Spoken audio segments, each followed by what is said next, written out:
Mr. DJ. Hey, check this out. We got a great show coming your way.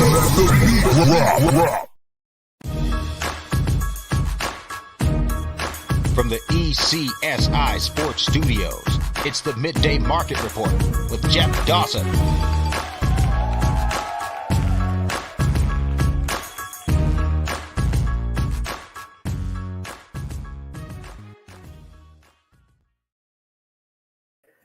Good afternoon, sports fans from all around the globe.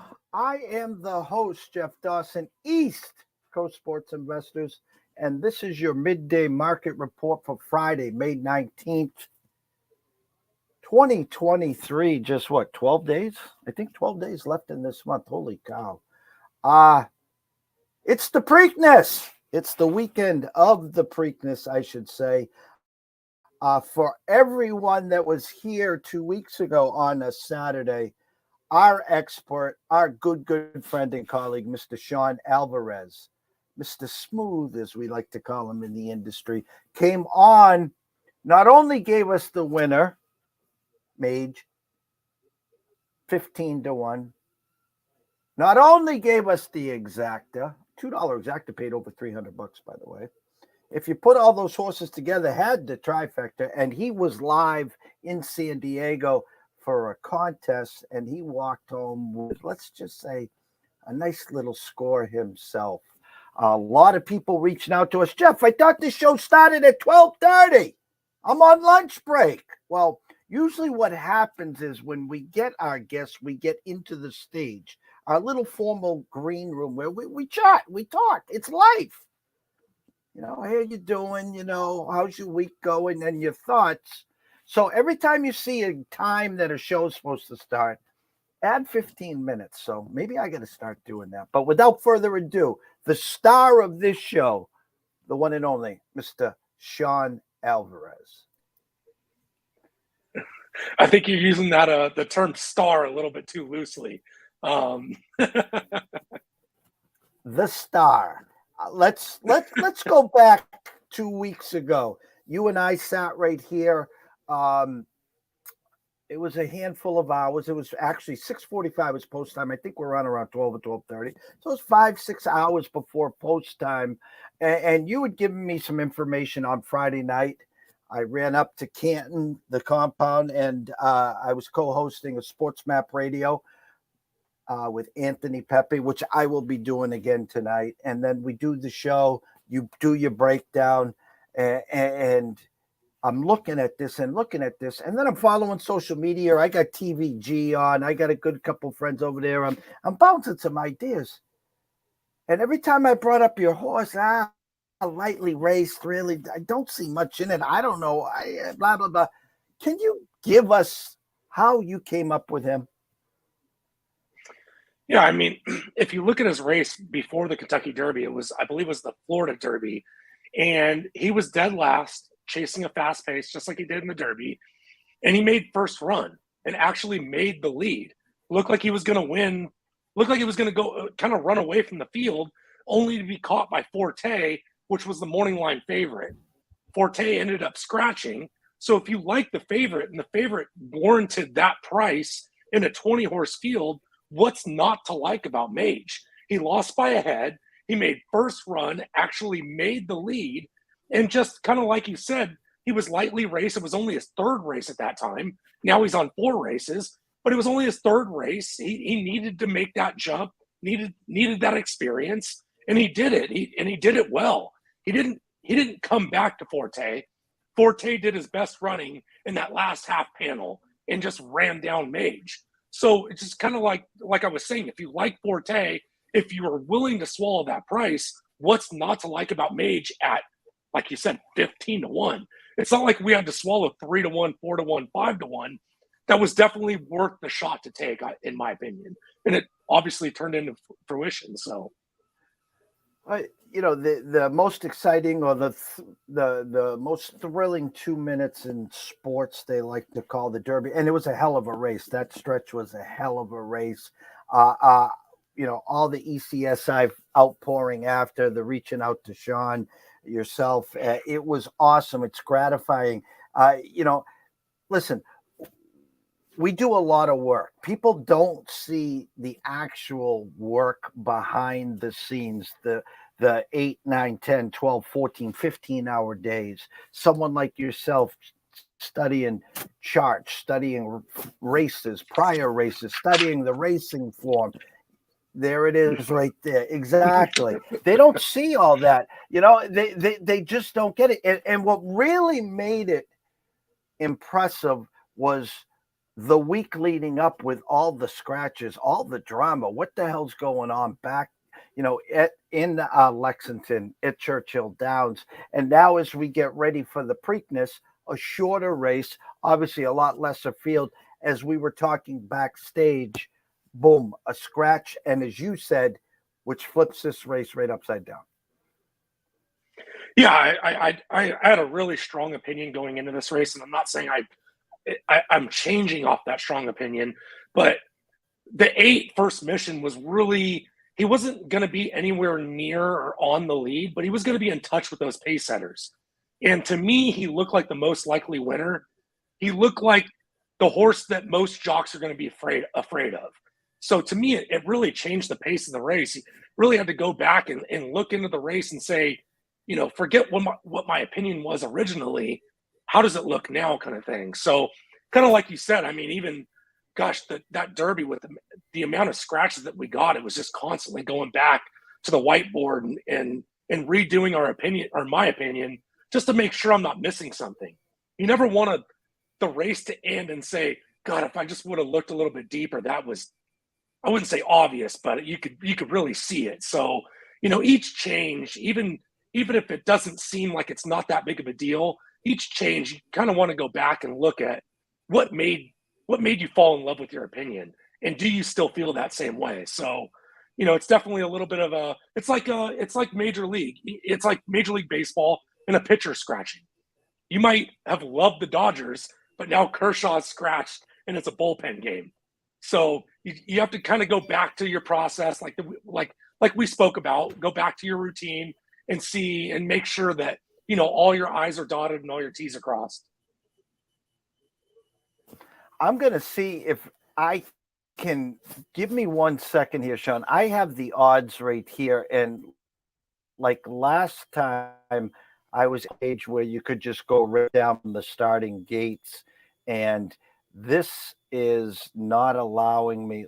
Let me see if I can get a page here that will go like right from finish. Maybe this will help.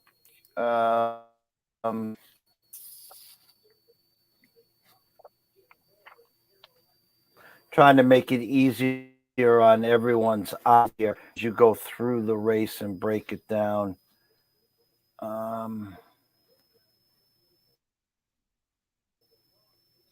Give me the break it down way. All right, I tried. I'm going to pull this up here now and see if we can at least share this. And then what you can do is you can give us your thought process and analysis. You can break that down any way you like. Preakness.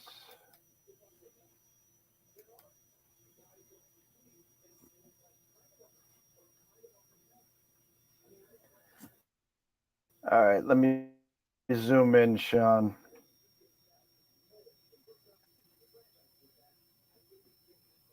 There we go. This is CBS Sports that I brought up this morning. This is the horses right here. Obviously, they're just going from top to bottom based upon their odds. For you to go through your analysis right now, you can take it any which way you want. The names of the horses and the current odds. Yeah, I mean, I'll just go top to bottom as far as these odds go. We start with the Kentucky Derby winner, Mage. Morning line is 8-5, coming out of the 3 gate, so it's post position 3.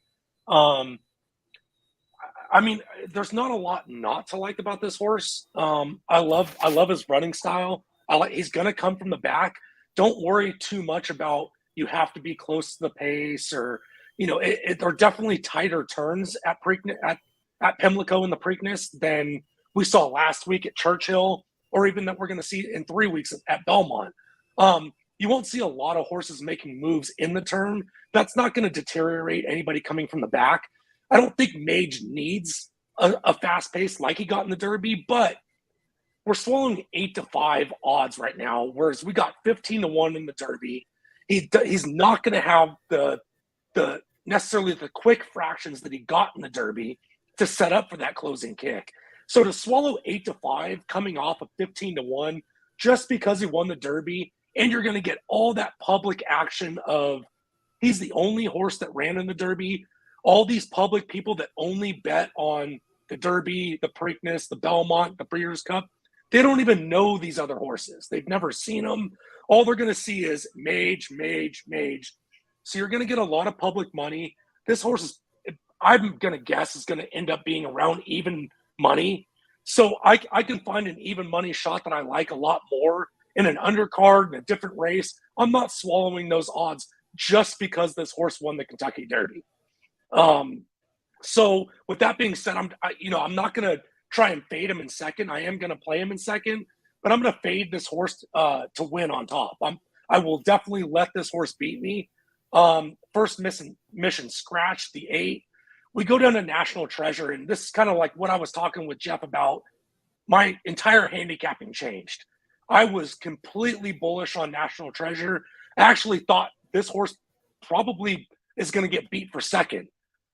This horse was in the Baffert barn, went to Tim Yock team because Baffert is not allowed to run in Kentucky, therefore the Kentucky Derby. Now he's back in Baffert's barn. If you look at the past performances, if you look at the replays, this horse does not like to pass horses. In the stretch, he just kind of plods along. He does not like to pass horses late in the lane. With that being said, now that the 8 is out, the lead for the race is kind of up in the air. There's one other speed horse in this race, but Javi Castellano that's going to ride National Treasure, he doesn't have to necessarily be worried about who's stalking the pace. He has to worry about going, way too fast for closers. But First Mission was going to just be sitting a length, 2 lengths off the lead, and hoping that he deals or duels with the lead and was going to get first run. Now Javi doesn't have that warning or that horse kind of sitting off the lead, like I was saying with First Mission. So now, if I'm Javi, I'm gunning from the rail spot. I'm going to try and put my head in front of the 4 Coffee with Chris, get the lead going into the first turn, and just try to hold on as long as I can. With that being said, now that option is on the table, this horse is a lot more appealing than I thought.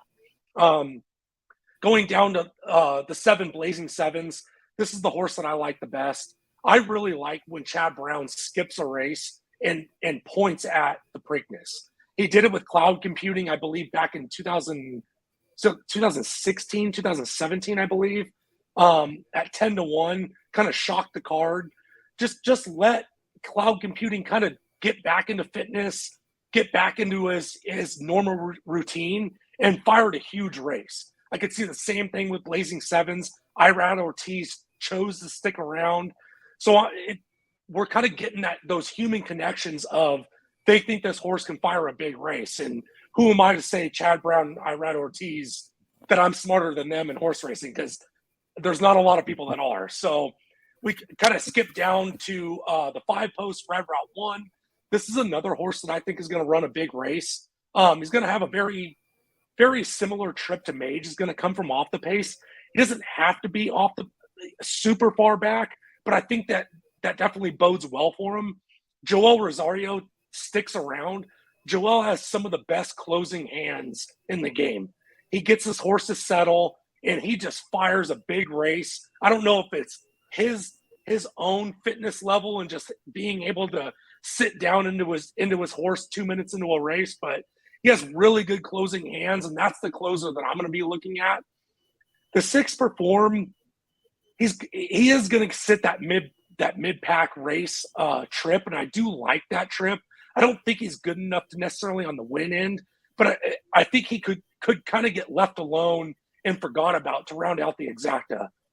Coffee with Chris, the only thing I have to say about him is he's got a ton of early speed. I think he's limited past the mile. He does his best racing at a mile. Every race after that, he tends to just throw in the towel. With that being said, he's the horse that I think is going to give National Treasure the fits and the problems up and early on the lead. If he doesn't fire and he doesn't go with National Treasure, I think Javi and National Treasure and the one are going to put this race to bed early and just put him to sleep on the front end. So if we're going to get a little bit more of a price with Blazing Sevens or Red Route 1, we really need Coffee with Chris to not only break well, but kind of put his head in front and give Javi fits. Chase the Chaos. I think he's a good horse. I don't have anything bad to say about Golden Gate races. I love Golden Gate. He's coming from synthetic at Golden Gate, and even in his races, if he were to repeat those races, he's still looking at third, fourth, fifth. This horse needs to really improve just to be in the mix late. So, and that's the field.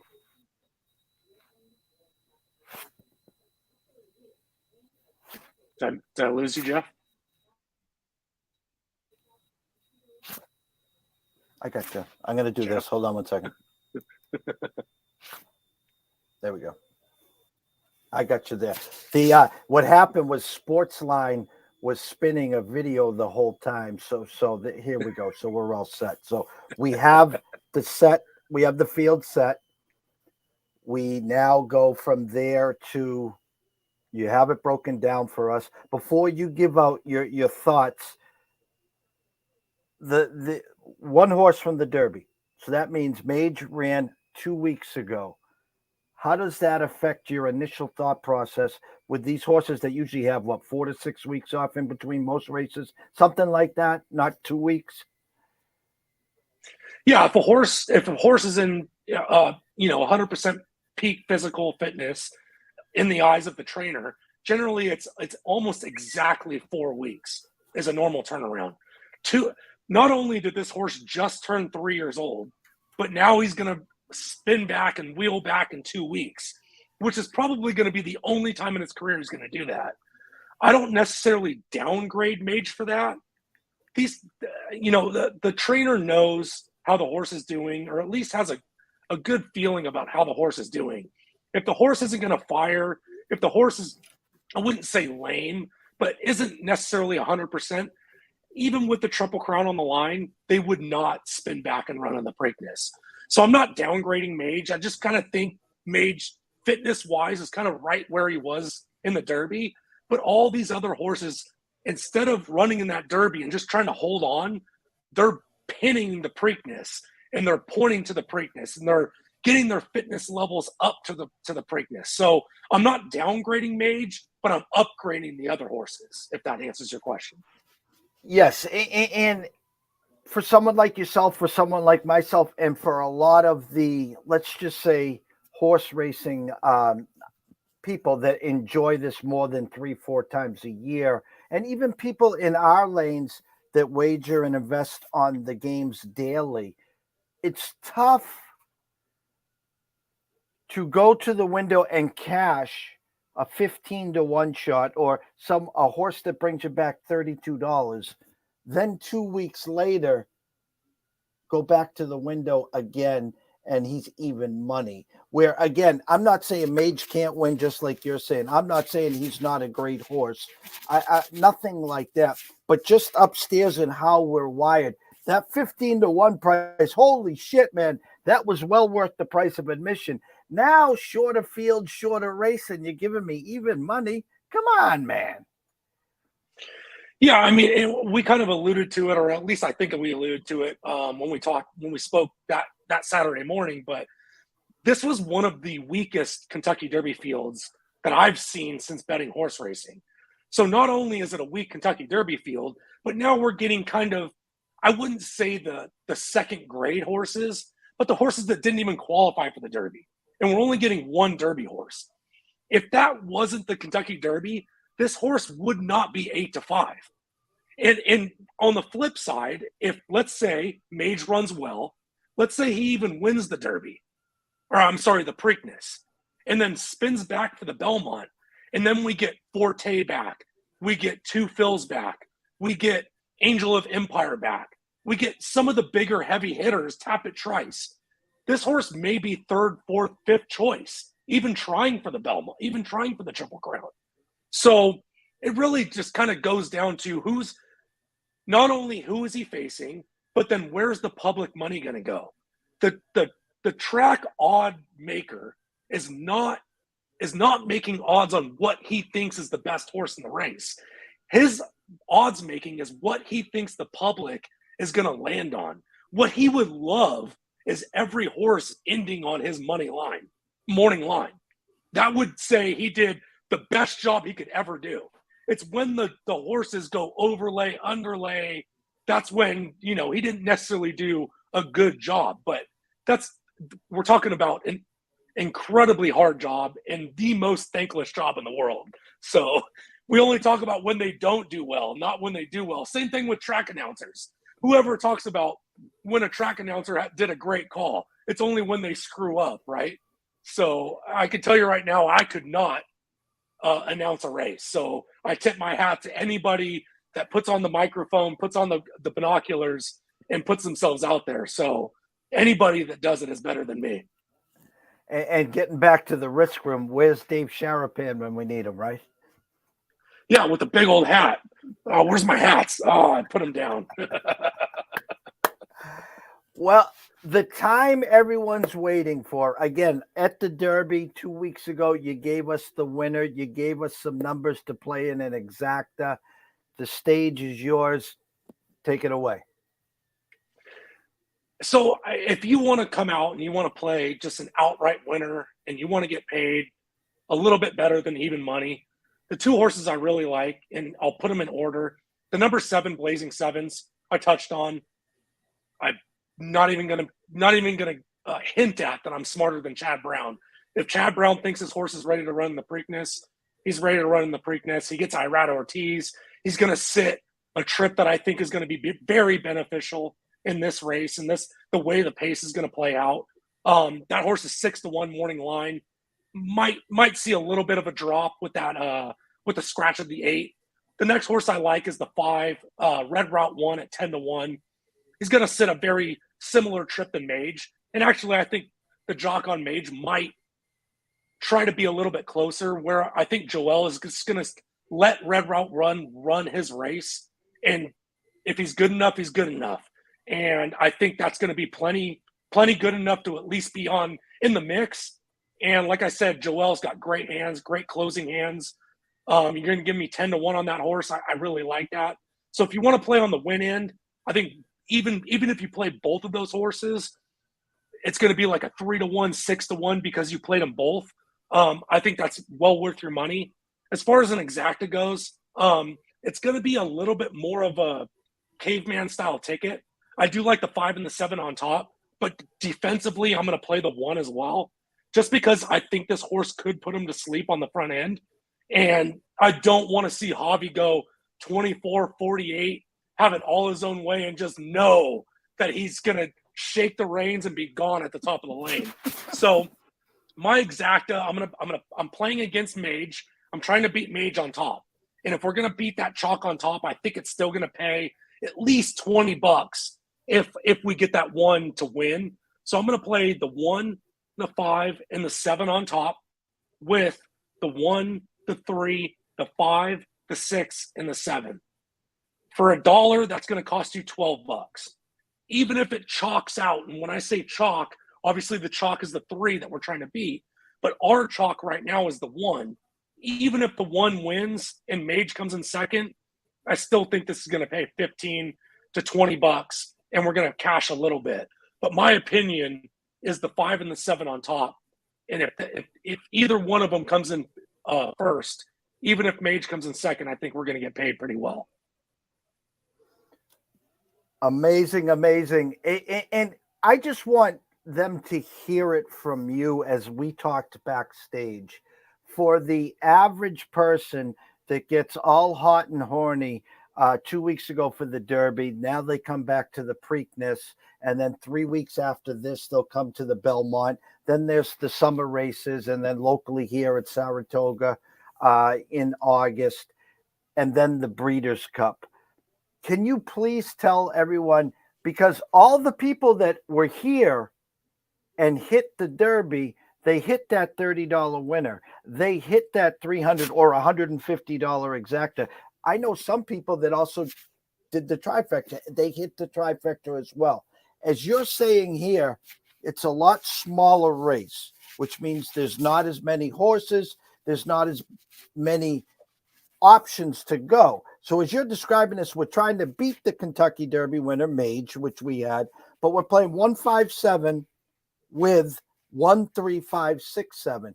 So as long as Mage doesn't win, even if Mage runs second, we're going to be getting $15, $20, $25 exactas. But now can you just explain to people the mentality? Well, I don't get it. In other words, I just went to the Derby. I did the same thing, Sean. And here I'm cashing, $100 to win. I'm cashing these big tickets. That's not here in this race, correct? Yeah, I mean, let's rewind back to the Derby. Why did we like Mage? We liked Mage because it was an 18-horse field.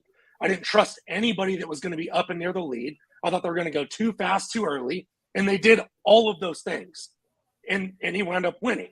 At no point was any of us saying Mage is the best horse in this field. That's not what we were saying. We were saying he's going to trip out, and we think he's going to be up and near the lead coming down the stretch. And he was, and it worked out that way. Are we going to get those quick fractions this time? I don't think so. And if we do, I think Hobby did a complete disservice to the one. Every race is going to be different. It was an 18-horse field. Now we're in a 7-horse field. So this is more of a jockey's race. Where in the Derby, it was kind of a flip of the coin. Let's see how our horse breaks, and then let's try and get into position. Where now it's more of a jockey's race. It's 7 horses. If you're on one of the horses, it's only 6 other horses that you have to buy with. And there's only 1 or 2 of them that want that same trip that you want. So now the pace of the race is completely different. Now, where we liked a 15-1 that we talked about, now we're having to swallow 8-5 with the scratch of first mission. We're probably going to have to swallow even money. So is this horse good enough to swallow even money? In my opinion, the answer is no. And we kind of talked about it backstage. I can find an even money shot in like a claiming race or an allowance race that I love. Whereas just because it's the Preakness doesn't mean I love the Kentucky Derby winner. Let's rewind even a year back to last year, right? Rich Strike wins it. What was it? Not, who knows what it was? I didn't have it, right? Who knows what it was? I didn't have it. I didn't hit all like Sherapan did on top. Has Rich Strike won another race ever since the Derby? No. And we're swallowing shorter prices just because he won the Kentucky Derby. And they went, 20? They ran their eyeballs out last year. He just ran a great trip. Just because a horse runs a good trip does not mean he's a world beater, right? Let's look at Secretariat back in the day. He ran his eyeballs out. Was that a great trip? No. But he was a great horse and overcame that. That's a whole different ballgame. I'll even, give the listeners a little bit different of an outcome. Let's not swallow 8-5 even money on Mage. I like 2 horses on the undercard. I'm not saying they're winners, but I like 2 prices. Race 9 at Pimlico on Saturday, I like the 6 at 6-1 gunning. Race 10 on Saturday, I like the 10. Capolo. All your Italian listeners are just going to roll your eyes at me. But the 10 in race 10 at 6-1. So instead of pointing your eyes at Mage, that's going to be even money, I like 2 prices at 6-1. In the 9th, the 6 at 6-1. In the 10th, the 10 at 6-1. And even at the Preakness, I like the 5 at 10-1 and the 7 at 6-1. So, if we can even just cash one of them, I just gave you 4 horses, but one of them at 6-1. That's a winning day. That's the way we like to break it down at ECSI. And again, the name of the game is to win, grin, and profit. And we can't have these winning days every day in our sports lanes. And obviously, we both know very well it's the same as the track. You know, the best part about it is hopefully we wake up the next morning, our feet hit the ground, we get another racing form, we get another spreadsheet, and we go attack and battle again on the next day. Sean, after today, you get 3 weeks off. How's that sound? Well, not necessarily weeks off. I mean, turning the big 4-0 tomorrow, so not necessarily looking forward to that. And then got our friends John Murgis and Matt Grissom coming into town next weekend to help celebrate. So I don't know if rest is the right word, but a little bit of time off. How about that? Well, we're giving you some time off at ECSI, and you, as you know, as summer's approaching, with some of these big weekend races, the door's always open for you to say, hey, I'd like to come on for a quick 15, 20 minutes, talk about Saratoga, talk about wherever some of these races are going on, because there's a lot of people out there that would love to hear from you, Sean. Yeah, definitely. I don't follow winter racing or even early spring racing as hard as I do in the summer. You kind of pointed or alluded to it. Del Mar and Saratoga is it's the best time to be a horse racing fan. So we'll definitely touch base after the Belmont when those two meets kick off. Let me wrap this up here. One quick question. Brian Well, Gaskell, don't give. Oh, sorry. I was going to say, don't give Grissom too hard of a time this afternoon. He's got to get his rest for flying out for next weekend. It's definitely going to be a weekend of shenanigans, let's say. Good friend of the show and good friend of mine, Brian Gaskell, asked, last year on Preakness Day, speed dominated on the main track. Any signs of a bias since Pimlico opened? Not necessarily. I mean, there's definitely going to be biases here and out, especially on like a Thursday, Friday card when there's not necessarily big stakes races. They usually have boots on the ground and are really eyeballing the track going into like a Saturday. Pimlico does tend to lean towards the speed up front, but from what I'm seeing, and I would definitely follow Marshall Sterling. I believe it's G1 handicapping on Twitter. He's actually I wouldn't call him a weatherman. He runs models for weather, and because he loves horse racing, he generally has a really good model that he refreshes and reruns. I would say bi-daily. I would say twice a day. He's rerunning it just to see like what's going on. And the last weather report I saw was he was expecting like a 1/10 of an inch. Doesn't really affect the track that much, but I would watch the dirt races going into the day tomorrow morning and get an idea of what horses are doing, especially if they're long odds and if they're up and near the lead and they're cooking up front and then they tend to stick around. That gives you an idea of a speed bias, but even then, I mean, we're going to get like an hour break from the last race until the Preakness. All the maintenance guys are going to be on the track, digging it up, sealing it. Whatever the weather is doing, they're going to make sure that they're not super biased. So I wouldn't worry too much about it. But he's right. We have seen speed biases in years past. The one and only Sean Alvarez at Smooth Turn 2 on Twitter. Go follow him. He does follow you back. And guess what, people? He does answer questions as well. And anyone just tuning in, again, Sean talked about 2 horses potentially if you were just looking to play on top to win the 7 Blazing Sevens, currently right around 6-1 morning line, and the number 5 Red Route 1 at around 10-1 in the morning line, and his exacta for this year's Preakness. Again, trying to beat Mage on top, the 1-5-7 on top with the 13567, and a dollar punch will cost you $12. Anything else, Mr. Alvarez? How did I do there? Okay. You did fantastic. Want to thank everyone for watching and listening. Best of luck at the Preakness. Sean's birthday tomorrow. Make sure you wish him a happy 40th birthday. I've been holding that door for you for 17 years, Sean. So glad you finally made it. And at 2 o'clock, the one and only Mr. Matt Grissom will be on. And I'm not sure. I'm hoping Cube makes it in so we get the 3 men in the box. We'll be talking some college sports. So for myself, Jeff Dawson at EC Sports Invest, from the one, the only, Mr. Sean Alvarez at Smooth Turn 2. Shout out to Brian Gaskell and everyone else that watched and listened. We will see you soon.